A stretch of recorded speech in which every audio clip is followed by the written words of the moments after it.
Deputy Presiding Officer.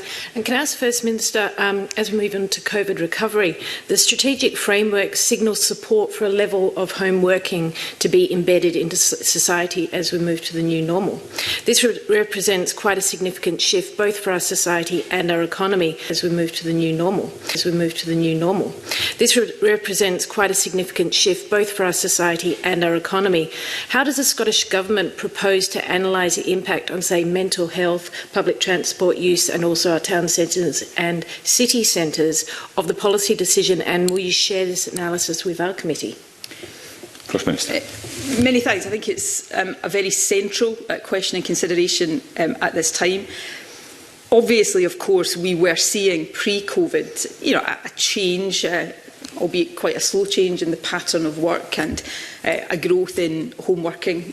But the experience of COVID, what was necessary throughout much of the past 2 years, has rapidly accelerated that shift.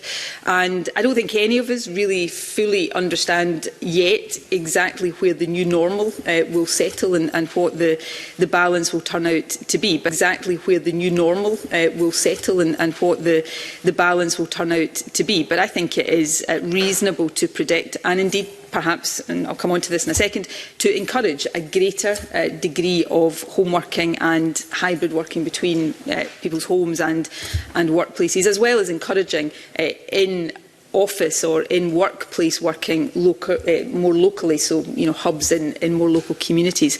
I think there are many potential advantages to that. In the most immediate term, as has been the case over the past 2 years, it helps our resilience against spread of infection.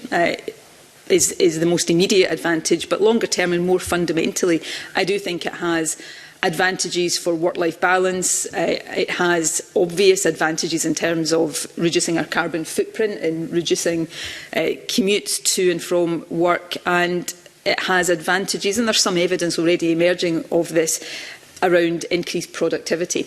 On the other side of that, there are concerns that I know many businesses and many individuals will express: the danger of isolation and negative impacts on mental health. Definitely a serious consideration around impact on town centres and businesses that are located in town centres. And we need to think about all of these things very carefully as we find that new normal in the period ahead. So we are currently scoping some work at pace with stakeholders and with business organisations and across government to look at the evidence that is available already, but also to consider what more evidence we need to gather to properly understand and assess the experience of hybrid working, and to do that from a range of different policy perspectives. And of course we will be very happy to share that with your committee as that work develops. First Minister, for that answer. I think we all agree that life's not going to be going back to the way it was, and I think it's finding the balance between what's right for employees and employers.